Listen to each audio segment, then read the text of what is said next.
What's going on, guys? So we are still out here at the eTrailer Tow Day event. And what is a Tow Day event? It is their ability to bring all these vendors, manufacturers out to showcase their products to eTrailer employees and to help educate and build knowledge with their own staff and employees who are going to be talking to you over the phone whenever you call.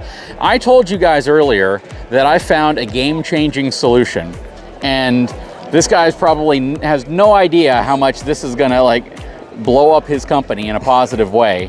But he invented something that I absolutely think is revolutionary, and I'm going to be honest with you, it's almost best in class out here. Of all the cool stuff that I look at out here, this is the one that you're like, man, if you could pick one thing that just stood out more than anything else, this is probably going to be it. Hang tight, I'll be right back.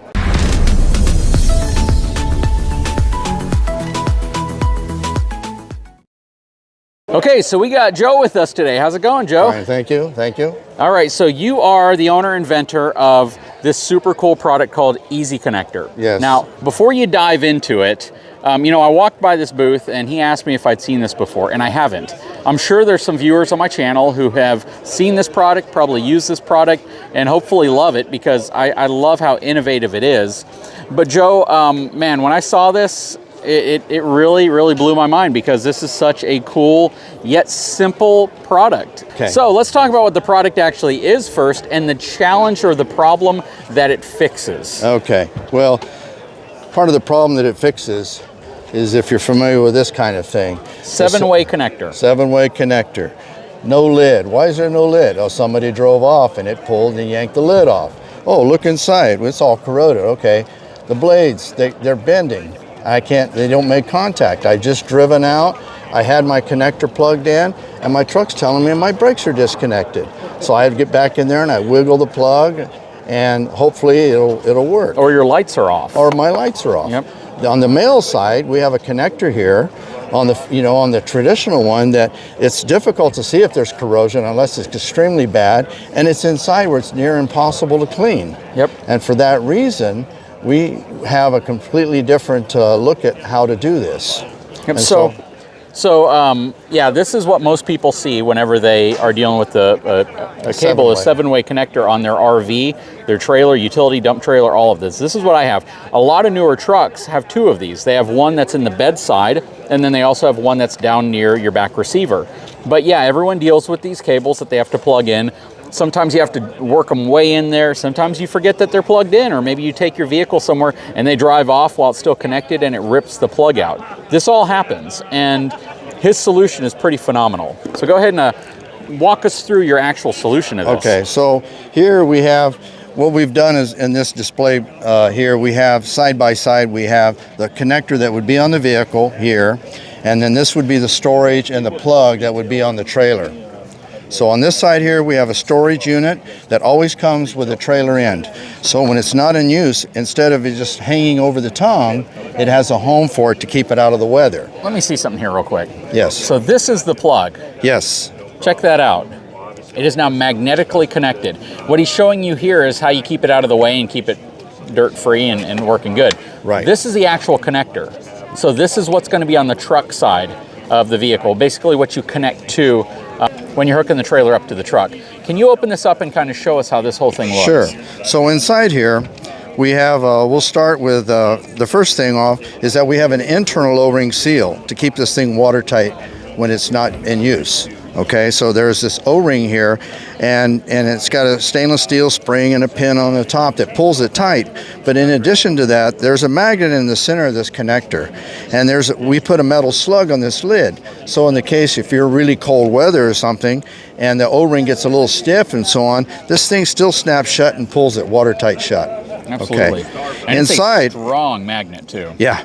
Inside here, these contacts, they move almost a quarter of an inch, 230 thousandths, but to be exact. But anyway, they're spring-loaded with stainless steel springs behind them, each pin.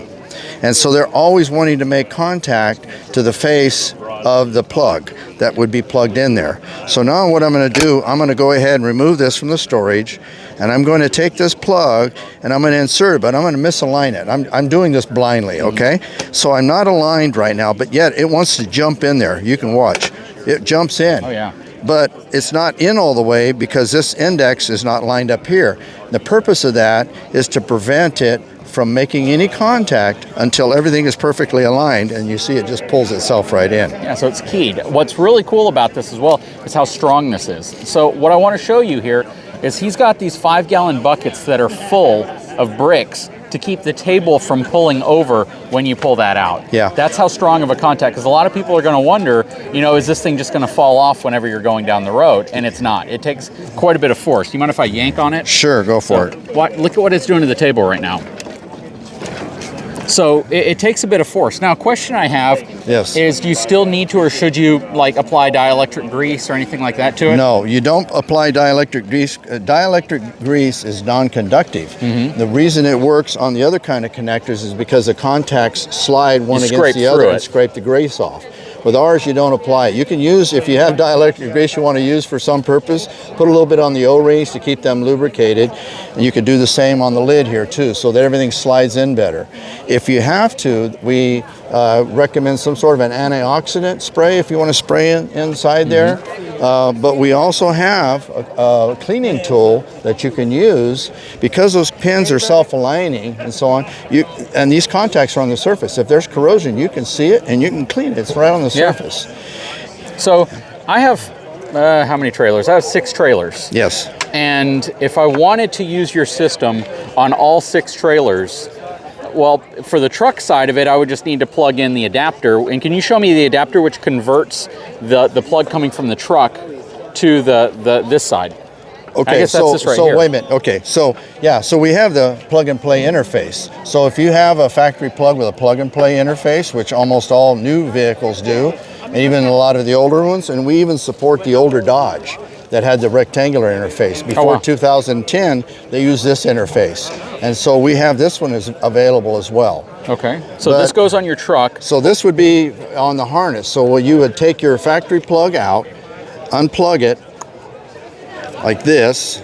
You would undo it, take it out, and then this would plug into the back of this. Into the back of our connector right here. Okay. I'm not aligned here, but yeah, but that's what would happen. Okay. Okay. Now. And it's all sealed watertight. Now, from the trailer side, how do we convert your standard 7-way connector to a plug that will plug into this? The do you make an adapter? We make adapters. Yes, we have 2 that will take the standard trailer and plug into that. Excuse me. We have this one here. So this goes back to your standard 7-way. Okay. Okay. And you would take this and just, you see, it literally wants to jump in and be there. Now you're back to the old school. Yep. You're back to the problems that are inherent with it because you've got those old blades and stuff inside, but you can pull that trailer that you may not use very often. Got it, got it. But if you want the maximum fidelity, we recommend changing pretty much everything out. We support more than just a 7. We have them for the 6-round, the 5-flat, and the 4-flat as well. Okay, so the reason why, like for me, using this adapter would be more beneficial than changing everything out. Of course, one of it's convenience, not having to tear into your wiring. And then I would probably get one of these for every trailer and just have it on there. Maybe. Well, no, actually, I'll be honest with you. If you're just have this one vehicle, I mean, I love to sell snow to Eskimos. No, I don't. That's not what I do. I would recommend just keep this. This comes in a blister pack case. Okay.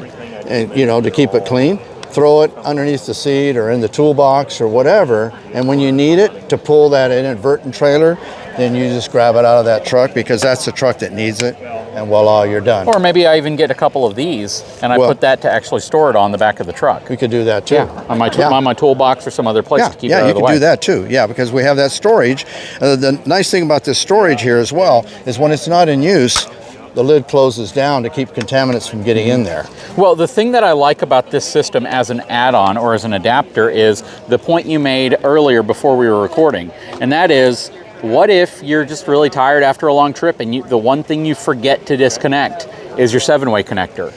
Yeah, let me show you how that works. Typically, what we found is that people,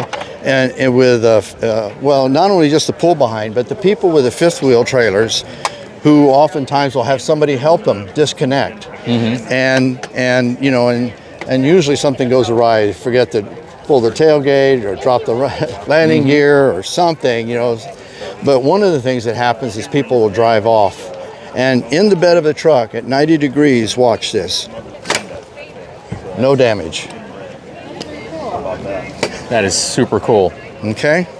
Absolutely no damage. This thing was designed to not have any damage if you yank by the cord. Why this is important to me is because my plug was actually ripped out on the side of my truck. And it wasn't my fault, but it happened, and I had to replace the plug. I did a video on it when it happened, and this to me would have completely solved that issue. Yeah. So that is really cool. So show me what's going on here with this spring as well. Okay, well what this is, now this would be typically mounted on the tongue of a trailer, okay, near the connection, near the ball. And what the purpose of this is for those people who fail to plug it in or fail to store it, and they just want to let it drag on the road.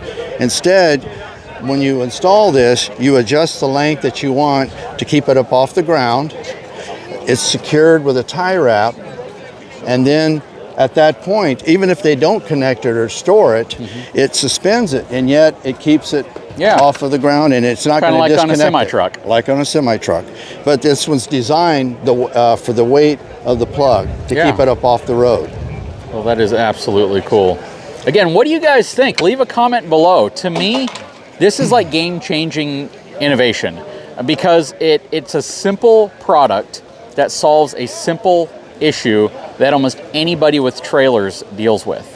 And I'm really surprised I haven't ran across this. If I could make just to give you an idea, in terms of the fidelity and the integrity of it and so on, if they can, will it withstand our weather and so on? Well, we're specified on our 14-pin versions, which is identical to this. It just has 7 more pins.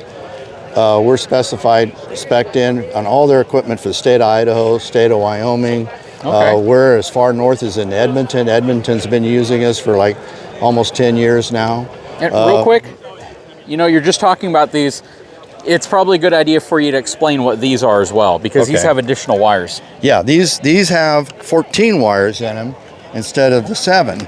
But 7 of the pins are actually the same alignment as the other. So you could have, for example, you want something with some additional features, and if you could get the 14 pin, you know, in lieu of the 7.